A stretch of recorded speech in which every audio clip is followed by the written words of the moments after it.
Hi friends, అస్సలం వాలేకుమ్. కరకరలాడే జంతికలు ఎలా చేయాలో కొలతలతో సుధా చెప్తానండి, ఒకసారి చూసేయండి.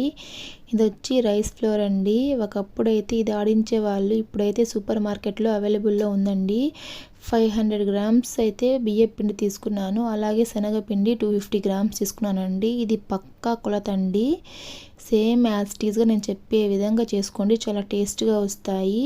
ఈ పిండికి అయితే 2 స్పూన్స్ వరకు సాల్ట్ పడుతుందండి, అలాగే 1.5 స్పూన్ కారము, 1 స్పూన్ అయితే వాము తీసుకున్నానండి. తర్వాత కలోంజీ సీడ్స్, అలాగే నువ్వులు, ఈ రెండు వచ్చి ఆప్షనల్ అండి. మీ ఇష్టం, వేసుకుంటే వేసుకోండి, లేదంటే స్కిప్ చేసుకోండి. నేనైతే వేసుకున్నాను, చాలా టేస్ట్గా వచ్చాయి. ఆ తర్వాత బటర్ వేసి బాగా మిక్స్ చేసుకోవాలండి. కొద్దిగా వాటర్ వేసి మురుగుల్లాగా అయితే వేసుకున్నాను. ఫస్ట్ అయితే నాకైతే షేప్ రాలేదండి, ఇదైతే రాలేదు. ఆ తర్వాత వేస్తూ ఉంటే వచ్చింది.